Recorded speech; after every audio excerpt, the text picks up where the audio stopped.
You're listening to the Hour of the Time. I'm William Cooper. Ladies and gentlemen, I hope tonight you're all settled back and listening, because I'm going to astound you some more.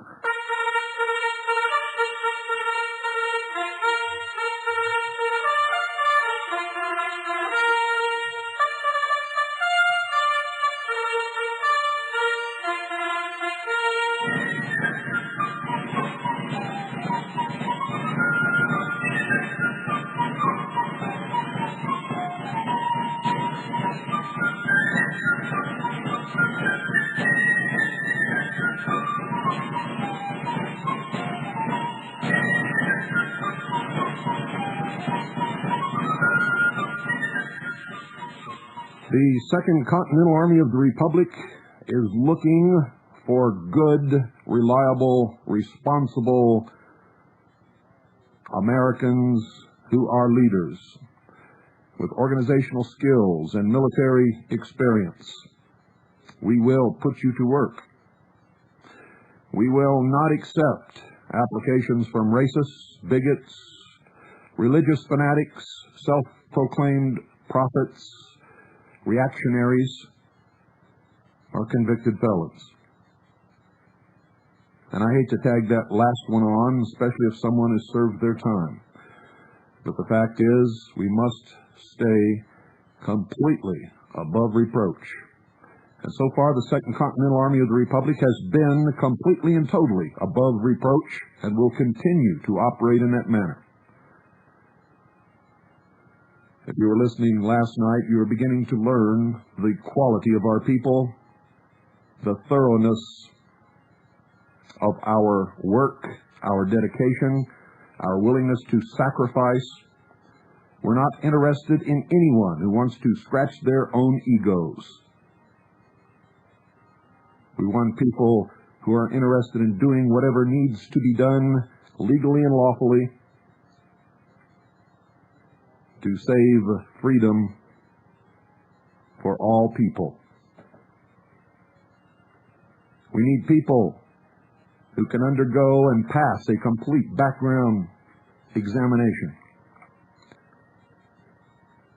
who are willing to take an oath of allegiance to the Constitution for the United States of America and to the Constitution for their state, who will obey all legal and lawful orders of the officers appointed above them,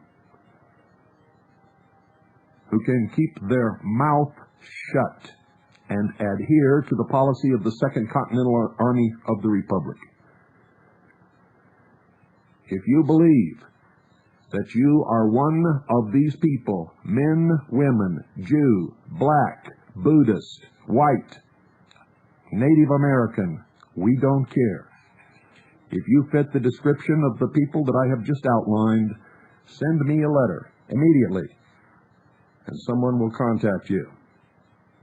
Send it to the Intelligence Service, Post Office Box 1420, Sholo, Arizona 85901. That's the Intelligence Service, Post Office Box 1420, Sholo, Arizona 85901.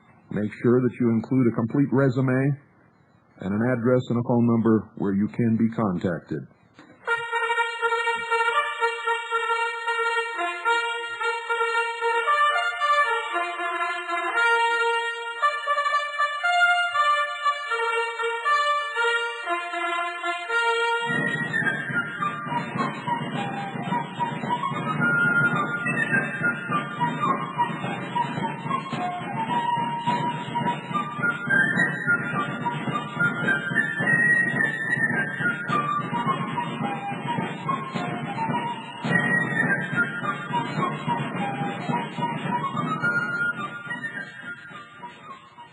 Ladies and gentlemen, last night I read to you just a little bit of chapter 1 of a book that is being prepared by Major Michele Moore, the commanding officer of the intelligence service for 4 states, Oklahoma being one of those states. And I'm sure that many of you were shocked and surprised and probably very pleased at the amount of information and the detail which characterizes all of our work. And you're going to be even more impressed tonight as I continue. And I want to caution anyone out there who may be taping this for the purpose of reproducing it. This is copyrighted material, and these tapes will not be sold by the intelligence service, nor may they be reproduced by you, nor may they be transcribed in any form whatsoever, and they may not be passed out or distributed. Period. There is no appeal. Do not call and ask. Anyone who violates the copyright of this material will be prosecuted to the fullest extent of the law, I can assure you.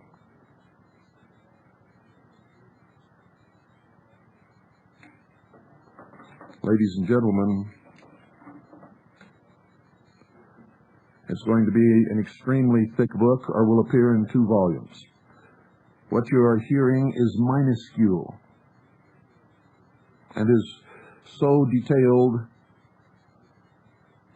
you have no conception. I keep telling you this, and I know you don't understand it. You have no conception of what we have discovered and can document in fact. Not conjecture, not somebody said so, in fact, documented.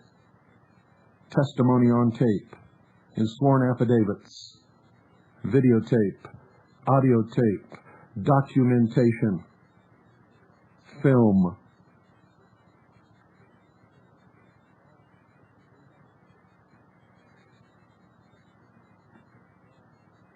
And once this work is finished, there will probably be a follow-up to it at some point down the line.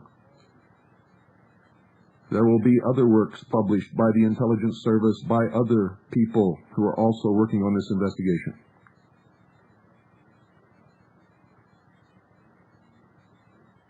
When it's finished, you will finally understand.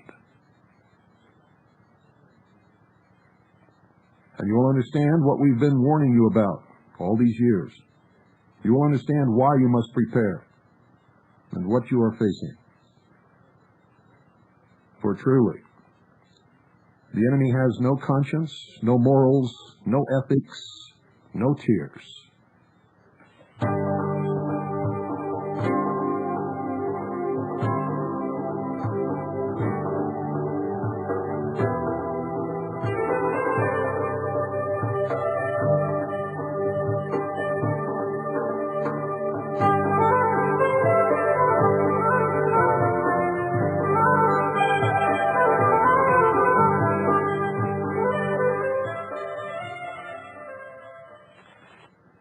You will find, ladies and gentlemen, that as we progress through the next weeks, the next month and months to follow, that things will become much clearer, because as I have told you many times in the past, there were things that I could not reveal to you that we know. Simply because, ladies and gentlemen, if we did reveal them before it became necessary, or before we felt that we were strong enough to protect ourselves, you would never have heard this broadcast for the last few years.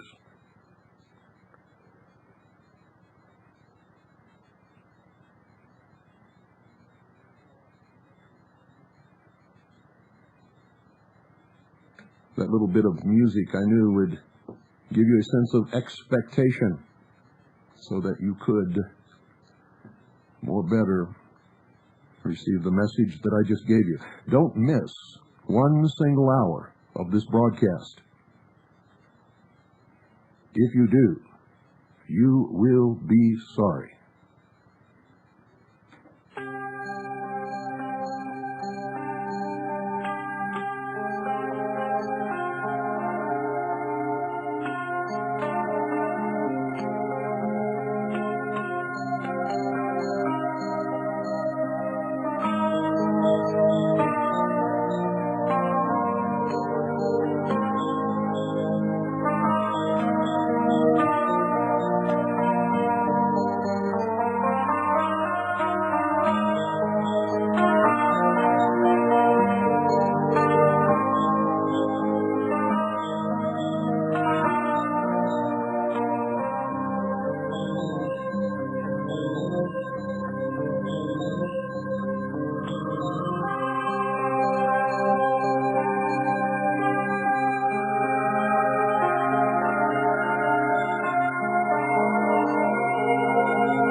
as usual, ladies and gentlemen, I will back up a little bit and read the last thing that you heard so that you will be reminded where you left off.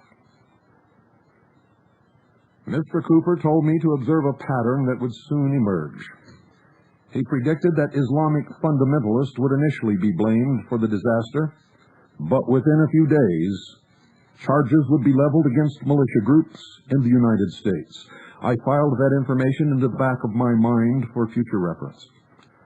It would be only 51 hours until Mr. Cooper's prediction came to pass, and by that time, I fully understood how he could so accurately make that prediction. By then, the disinformation campaign was in full swing. By then, the evidence of a major cover-up by federal authorities was obvious and well documented to anyone who could break through the mass hypnotic hysteria. This hysteria was the result of a saturation attack on the public perpetrated by the national media and directed by the United States Department of Justice.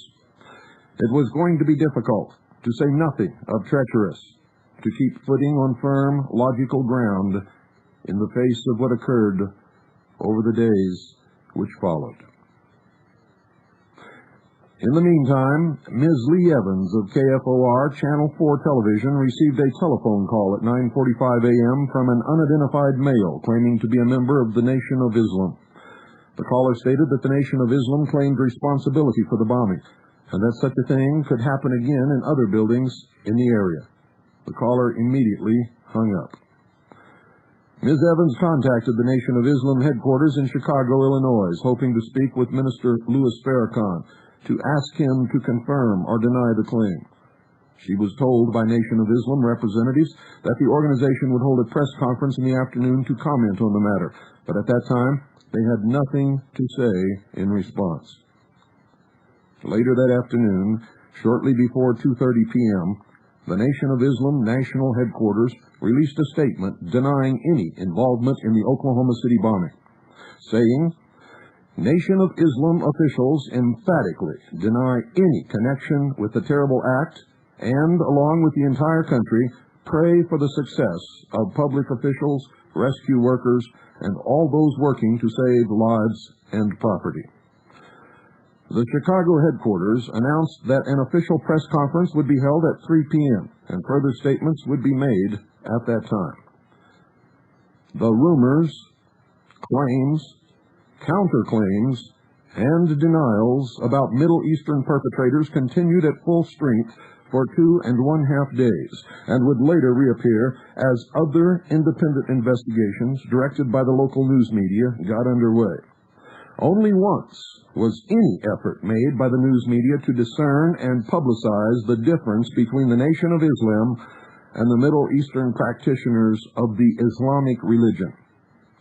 That there was a substantial difference between the two groups, to say nothing of the differences between Muslims and Muslim fundamentalists, was never fully explained publicly.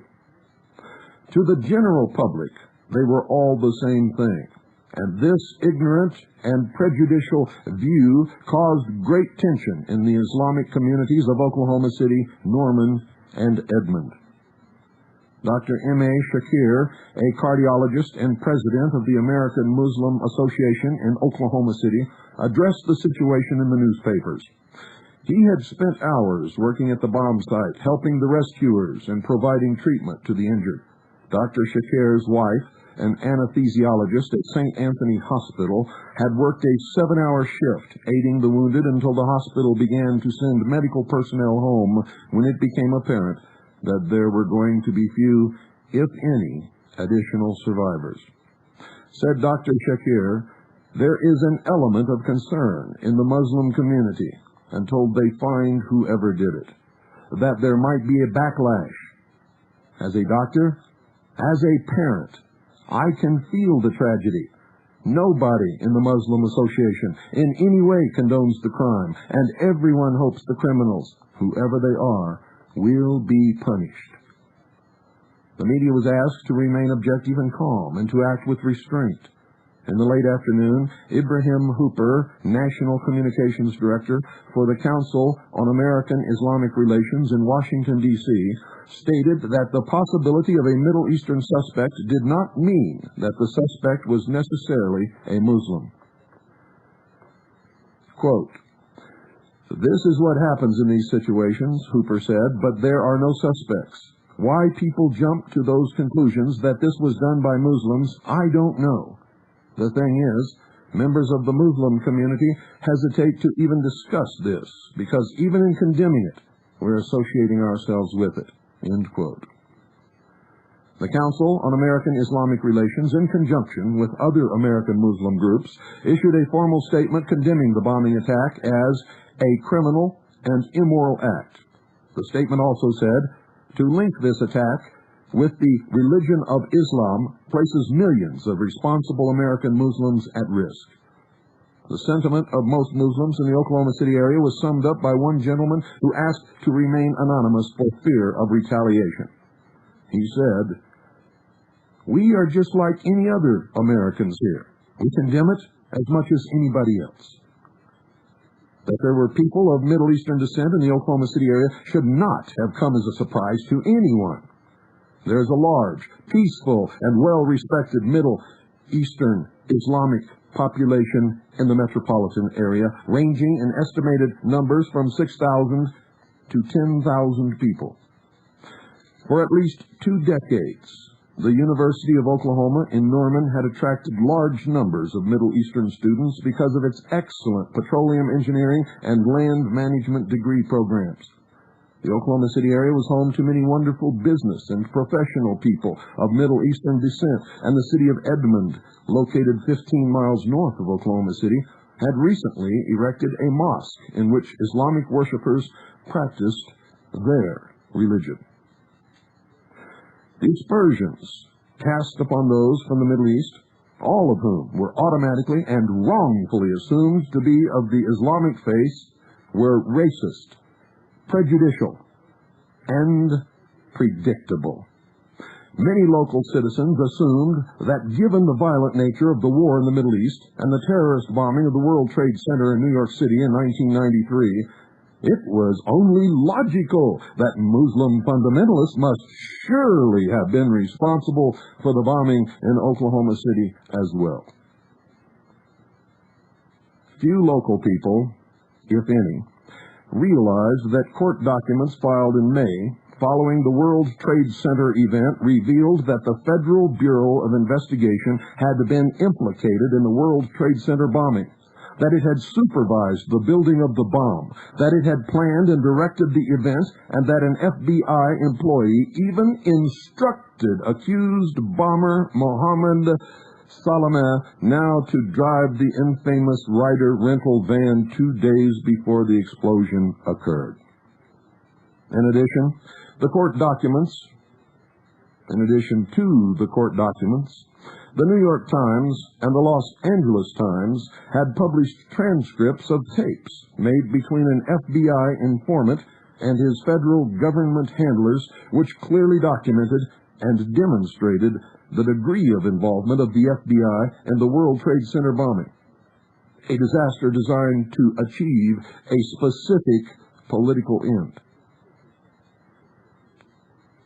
That the manipulated suspects in the New York tragedy were of Middle Eastern descent and were considered Islamic fundamentalists was very convenient indeed for providing ready-made suspects in the Oklahoma City bombing. A similar and at times identical scenario would play itself out in the local and federal investigations into the Oklahoma City bombing. The rumors of Middle Eastern terrorists were but the first of many speculations and false assumptions which would rule the day.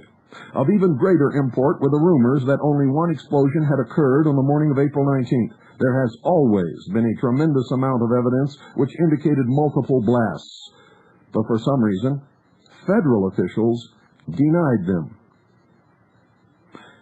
Then, and continue to deny today, that more than one explosion occurred. Within 3 seconds of the blasts, The first call for help was received by the Oklahoma City Fire Department.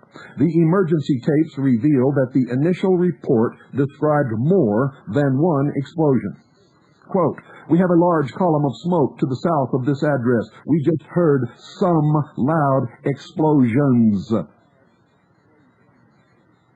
End quote. The earliest reports of the bombing made by eyewitnesses indicated that there had been the sounds of two distinct and separate explosions. Evidence would later indicate that there had, in actuality, been several explosions, which occurred so closely in time as to sound to the ear like one detonation in conjunction with the detonation of the cover-up bomb. The proverbial yellow rider rental truck, supposedly filled with many blue 55-gallon barrels of ammonium nitrate fertilizer mixed with fuel oil. To the ears of witnesses within a few miles of the scene, there were unmistakably two concussions, followed by the long, low rumbling of the collapse of the Mura Federal Building. Brett Woolley, who lives approximately 3 miles to the northwest of the Mura Building, was in his front yard working on his car and listening to his scanner radio at the time of the explosions. He reported hearing two very loud, staccato-like explosions, separated in time by 5 to 8 seconds, followed by a long, diminishing, rumbling sound like rolling thunder and lower in pitch than the first two explosions. Mr. Woolley stated that he first thought that the railroad cars at Northwest 36th Street and Broadway Extension had blown up, or that a natural gas explosion had occurred. Immediately thereafter, he reported that the scanner radio went nuts as rescue workers began arriving at the scene. Jim Ferguson, one of the assistant building managers and the electrician and air conditioning foreman for the Mura Building, stated, quote, "Everyone in town, everybody who was there, knows there were two blasts," end quote. At the time of the explosions, he was in an office at the U.S. Federal Courthouse behind the south side of the Mura Building. He firmly declares that he heard two distinct and separate explosions. Mr. Ferguson's wife was shopping 1.5 miles away when the explosions occurred. She reported hearing two blasts about 5 to 8 seconds apart and said she saw two separate clouds of dust and smoke rising from the building. 2 blocks from the Mura Building, P.G. Wilson had been starting his day's work at the Investors Capitol Building when the explosions occurred. He said, quote, "The walls seemed to bulge out as if pulled by a strong wind, and debris fell from the ceiling and walls. A second explosion came after the first one, and shards of glass began flying in the office. The office employees ran from inside the building. The odor of sulfur was very strong." 2 attorneys with offices in downtown Oklahoma City were both dictating correspondence at the time of the explosions. The taped record of the 2 explosive events and the rumblings of the collapse of the Mura Building are clearly discernible on the audio cassettes. Michael Hinton lived in the YMCA building located a half block diagonally to the northeast of the Mura Building. He was standing on the corner of Northwest 5th Street at 8:50 a.m. on the morning of April 19th. Because he had missed the first bus, which would have taken him to work, Hinton ran east another block to the corner of Broadway to catch another bus at 8:55 a.m. He remarked how thankful he was that he had chosen to catch the Broadway bus. His initial thought had been to catch the 9:05 a.m. bus, which stopped directly in front of the Mura Federal Building. After boarding the Broadway bus, Mr. Hinton seated himself next to the bus driver, rode to the transfer terminal to connect with the bus he was to take to the state capitol. He stated, quote, "I had just climbed aboard the bus and sat down when I heard this very violent rumble under the bus. It was a pushing-type motion. It actually raised that bus up on its side. About 6 or 7 seconds later, another one, which was more violent than the first, pushed the bus again, and I thought the second time the bus was going to turn over." End quote. The driver threw the bus into gear and beat a hasty retreat from the area. The passengers on the bus, all of whom distinctly heard and felt the 2 explosions, learned moments later that the federal building had been destroyed as they saw the streets filling with emergency vehicles. Just prior to the explosions, a staff meeting was underway at the Oklahoma Water Resources Board building located on Northwest 5th Street, opposite the west end of the Mira building. The audio tape of the staff meeting clearly recorded two separate explosions: the rumbling collapse of the building and the panicked escape of the employees of the Water Resources Board as they picked their way through the falling ceilings, flying glass, and collapsing walls of their building. Lieutenant Colonel George Wallace had had much experience with explosives. He had served in Vietnam and was a retired Air Force fighter pilot with 26 years in the service. From his home, 9 miles northwest of the Federal Building, Lieutenant Colonel Wallace was pouring a cup of coffee when, quote, "I saw it jiggle and shake. I immediately ran outside," end quote. As an experienced combat pilot, he stated the explosions sounded like the sound of a succession of bombs being dropped in the distance, an unmistakable sound he had heard often in Vietnam. Dr. Charles J. Mankin of the Oklahoma Geological Survey, located in the Sarkees Energy Building on the University of Oklahoma campus in Norman, Oklahoma, granted an extensive interview about the interpretations of the seismic records of the events. Dr. Mankin stated, and we have this on tape in his own voice, quote, "We had originally heard there were 2 explosions. That was what came over the radio. And so when we heard there were 2, and we saw these 2 events on the seismic record, the logical conclusion was to say, well, the first one looks about right for the time, and so apparently the second one relates to the second blast. That was a hell of a blast." All I can tell you is that there were 2 events. They look very similar. We've done every analysis we can think of. We know it's not the air blast. There's no question about that. The time is dead wrong. Everybody has agreed to that. While we can't rule out a refraction, which is an echo, everybody that has looked at the signal has said a refraction would really be strange because there's absolutely no loss of energy in the recorded seismic signal. The second event has the same amplitude as the first. So if you get a refraction, like an echo off of a building, a refracted wave, you're going to have a loss of energy. You'll lose a part of the energy in the process. And so, the fact that the 2 events are of equal intensity suggests, well, that makes it difficult. Secondly, the arrival time is wrong for a refracted wave. You're going to have to take it, the refraction, off the mantle or off of basement rocks or something. The problem with the shallow section of the Earth's crust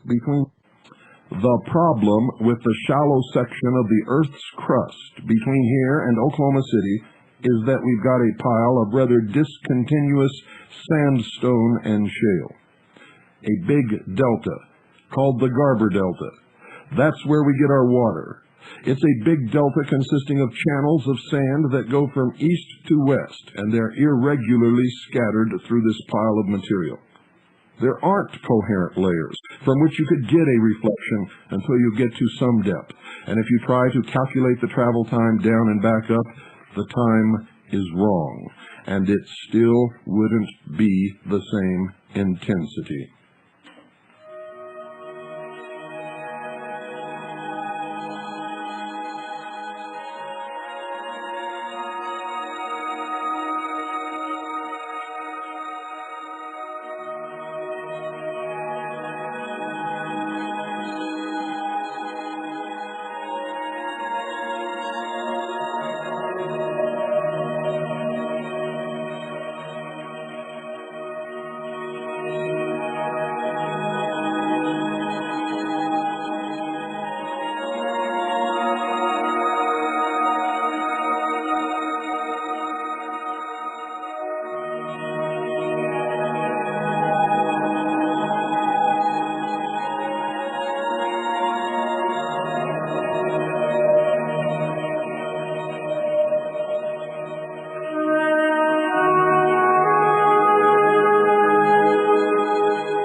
Ladies and gentlemen, the hour of the time is brought to you by Swiss America Trading. And I'm going to trust you to call them at 1-800-289-2646 rather than interrupt the continuity of this broadcast any more than I already have. Do it and thank them profusely for sponsoring this broadcast. Tell them that you're a steady listener, and you'll receive red carpet treatment. 1-800-289-2646. Do it now.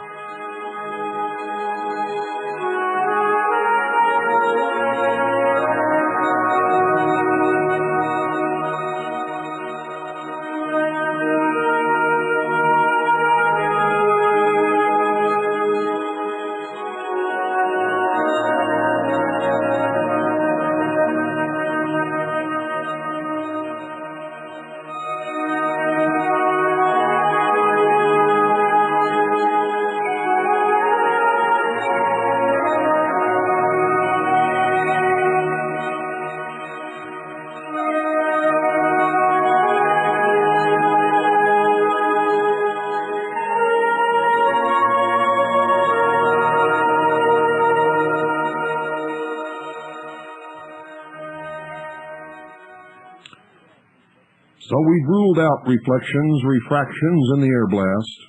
And this is Dr. Mankin still speaking. The thing I can't rule out is that there could have fortuitously been an earthquake somewhere. But we didn't pick up anything like an earthquake, so we determined it was a local phenomenon. From an earthquake, you pick up surface waves some distance away.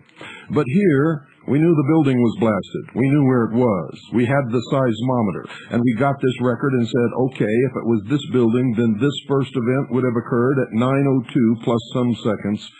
And if you look at the second, it looks very much like a quarry blast, very much like some of the information you would expect. So our interpretation of this event is that these signals on the seismic record are the building being blown up. Now, that interpretation was confirmed in an indirect way by the Omniplex seismometer sitting up in Oklahoma City. It picked up two events. Unfortunately, their clock was malfunctioning, and so we couldn't get an absolute time number. But we saw the two events on our seismograph, and we saw the two events on their seismograph. We said the Omniplex was closer to the event, so it should have higher amplitude. It did. There should be two events if we are both recording the same thing. The Omniplex had two events, and we had two events. We determined that these two records of these two events corroborate our interpretation that there were two explosions. End quote. Although we did not realize it at the time, the witnesses who reported hearing two separate explosions would not be heard from again that day, nor for many days to come. When their stories began to be told weeks later, few would be willing to allow their names to be used for fear of government harassment. Their stories were, for some unknown reason, being discounted or completely suppressed. None of the witnesses who had initially told radio news reporters of hearing two explosions were ever interviewed a second time. No account of the two explosions was recorded in the newspapers, which hit the stands later that Wednesday afternoon. None of the newspapers published the next morning told the story of the two explosions. As far as the mainstream media was concerned, the two explosions simply did not occur.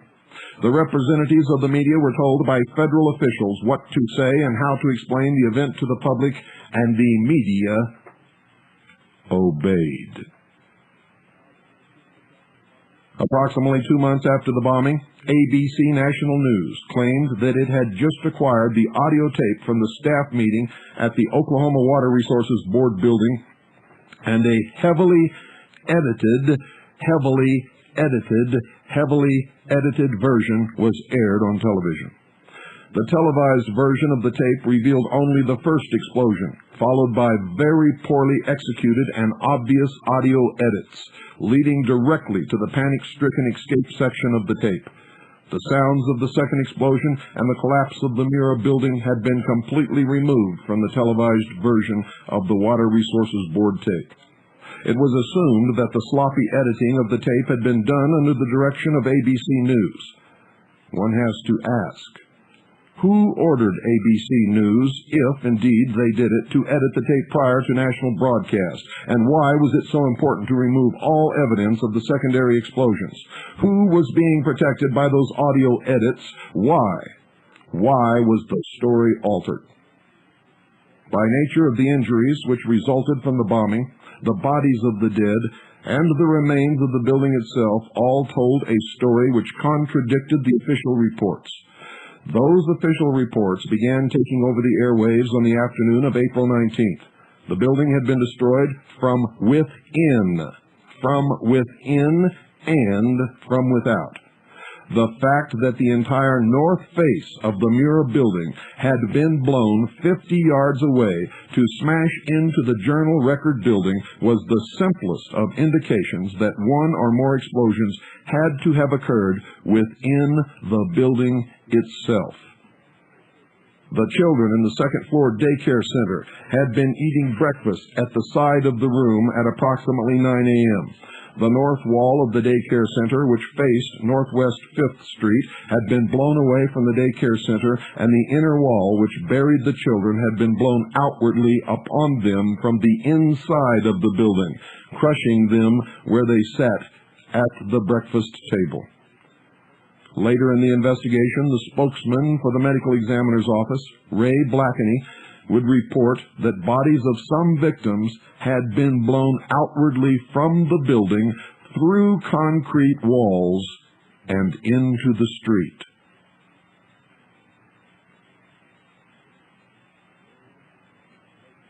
Ray Blakeney would report that bodies of some victims had been blown outwardly from the building through concrete walls and into the street.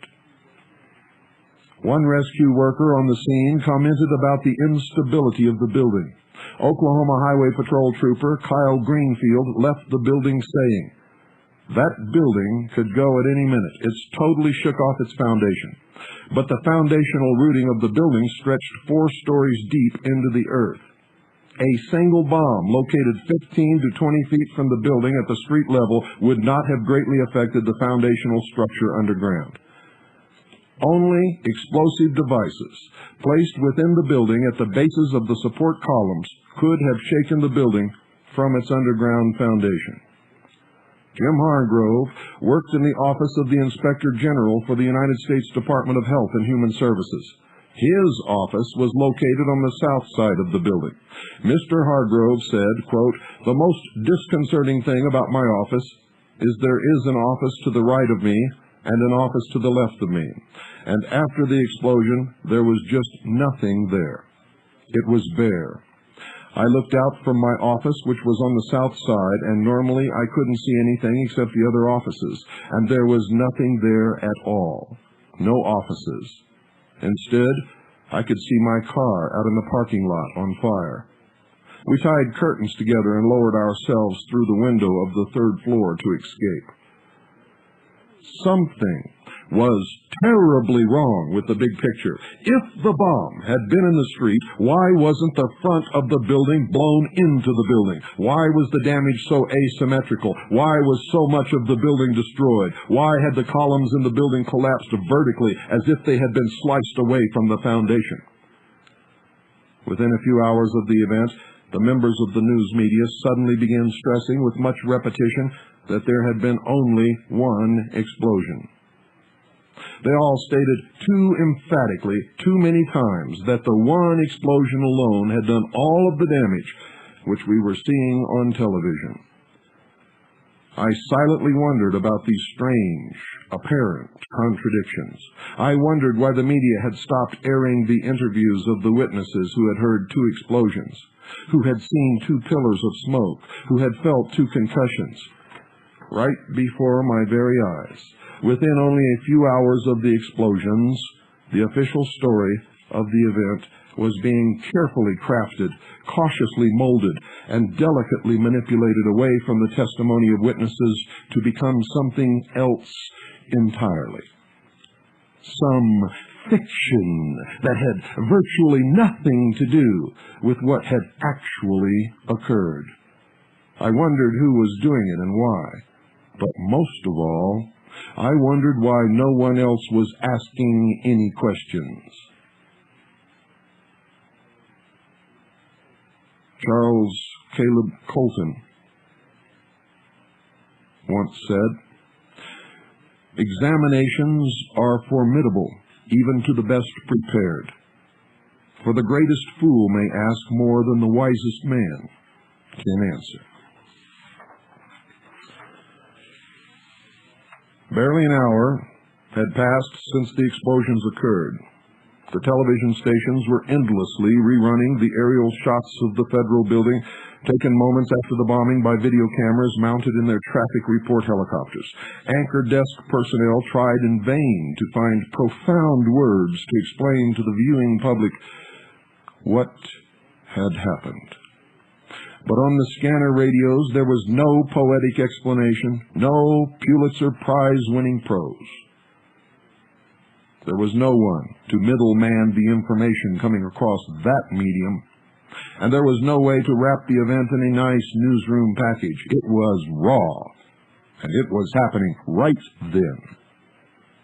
The first call for emergency help had been received by the Oklahoma City Fire Department 3 seconds after the explosions.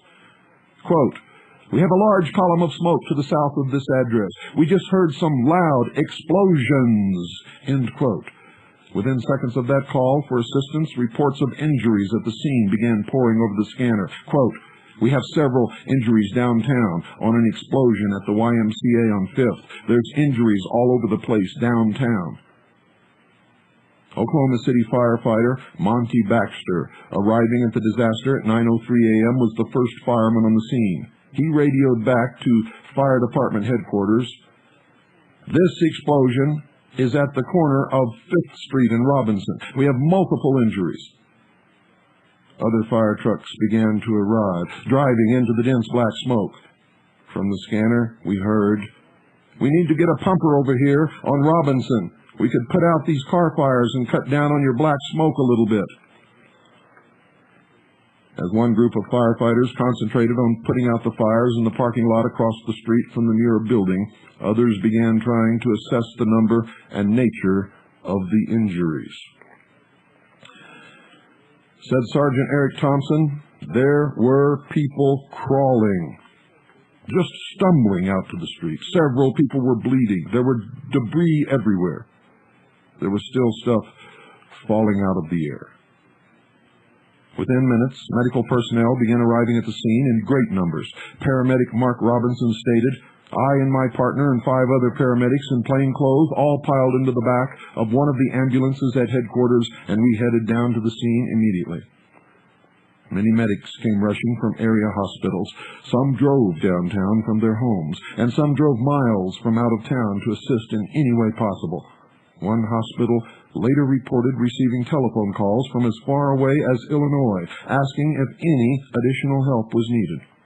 Within the first hour, at all Oklahoma City hospitals, volunteers had arrived in such great numbers that there was a doctor available for every injured person needing treatment. And there was a nurse, and often 2 or more nurses present to assist every doctor. Upon arriving at the bomb site, emergency medical technician Scott Moore stated, "We were immediately swarmed by about 20 or 30 people, all with lacerations to the face. Some had chest injuries. Some were pale, apparently in shock, all saying,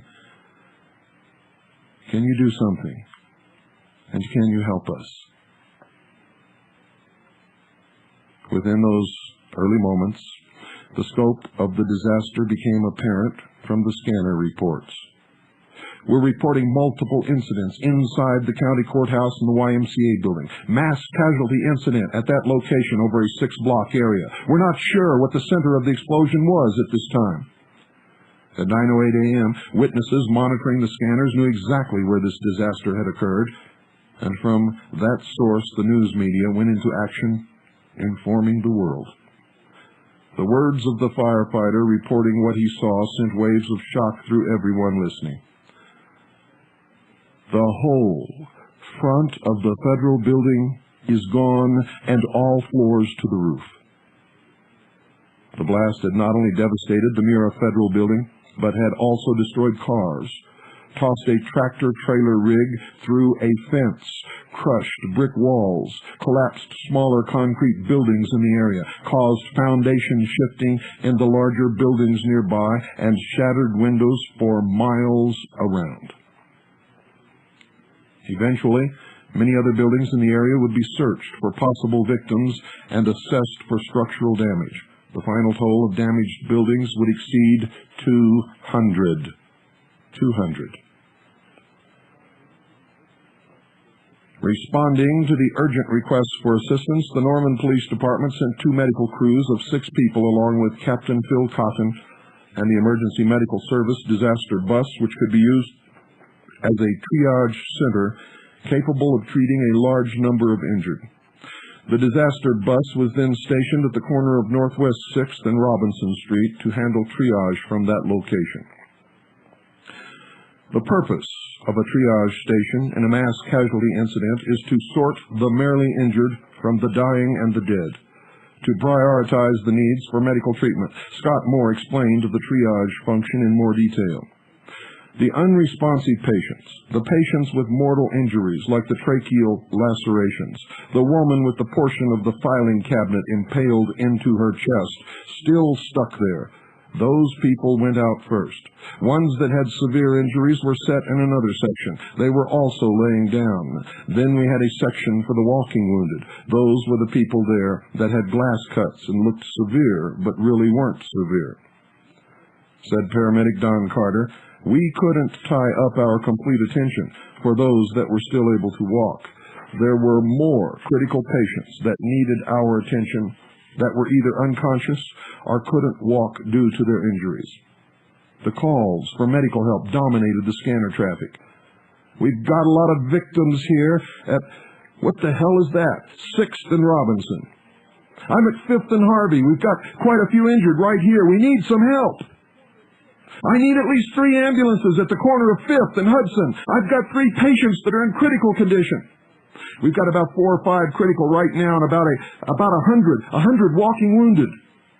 We've got 2 critical at 10th and Hudson. We need a unit. I'm at 4th and Harvey. I need a hospital. I've got 1 critical, head and eye. We're getting ready to depart. We've got 2 critical and 1 walking wounded. Can you advise which hospital? We're starting to run into equipment shortages. The squad that is stationed at Station 1, have them gather up the medical supplies and run down to Northwest 5th and Robinson." Norman Regional Hospital sent 15 medical staff members and many supplies to aid in the rescue operation. Paramedic instructors from the Moore Norman Vocational Technical Center coordinated the staffing of the EMS disaster bus. Said one medical technician, "We had approximately 15 to 20 people laying on the ground with various types of injuries. There was enough blood covering each person that I didn't know who was injured and who wasn't injured. You literally just had to go up and ask them, 'Are you hurt?'" Additional triage units were quickly established on the east and south sides of the Mura building, often moving from place to place wherever triage was needed at the time. The old post office building located south of the federal courthouse on Dean A. McGee Street was transformed into a temporary hospital. Television cameras captured the scene of a double line of 14 ambulances removing the injured. In the early moments after the explosions, ambulance service provider EMSA had requested that the Norman ambulances provide coverage to the Moore and South Oklahoma City areas. But within a half hour after making that request, EMSA summoned all available ambulances in the surrounding metropolitan area to the scene of the disaster. When all of the statistics were compiled, several months later, we learned that there had been 66 emergency medical units involved in the rescue operation, 34 from Oklahoma City, 29 from mutual aid, which is surrounding communities, and 3 from Tulsa. The number of people transported by these medical units was 215, 95 by EMSA, 44 by mutual aid, and 76 by other means, bus or police vehicle. An unknown number of patients were transported by private civilian vehicles. 2 command units were on the scene within 2 minutes of the explosion, and 3 life support units were placed on 24-hour standby. The response to the bombing utilized 165 EMSA employees, and the helicopters involved in the rescue operation came from Metaflight, Oklahoma, and Fort Sill massed flights. Other emergency medical service agencies involved in the rescue operations came from Anadarko, Ardmore, Carnegie, McLean County, Purcell, Sinor, Stevens County, Stillwater, Watonga, Wellston, Impact EMS, EMSA Eastern Division, Life EMS, and LifeSat EMS.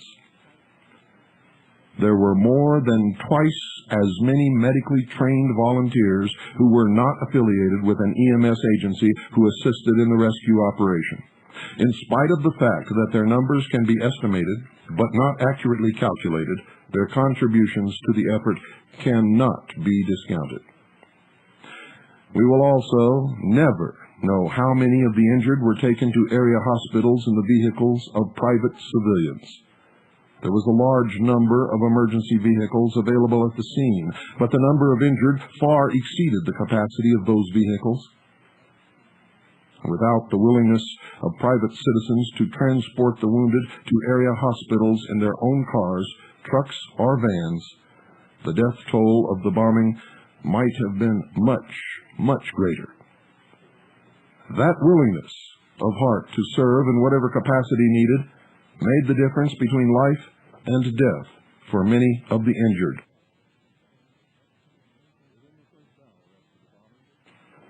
Within the first hour after the bombing, St. Anthony Hospital sent out an emergency call for blood and requested that all off-duty medical employees report to the hospital to work.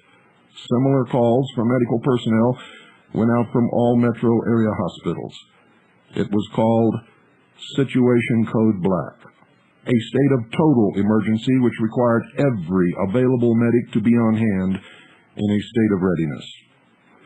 The Cleveland County Norman Red Cross announced that the disaster had placed a tremendous drain on the blood supply and asked everyone who was at least 17 years old, in good health, and who weighed at least 110 pounds to come to the Red Cross Blood Center at Max Westheimer Airfield, located in north central Norman. Within 30 minutes of the announcement, the blood donation center was overwhelmed with donors. The parking lot filled to capacity, and cars were parked for hundreds of yards along the roadway and in the grassy fields surrounding the center. Within 2 hours, the Norman Red Cross announced that they could not take any other donors at the Westheimer location because the response to the call had been so generous.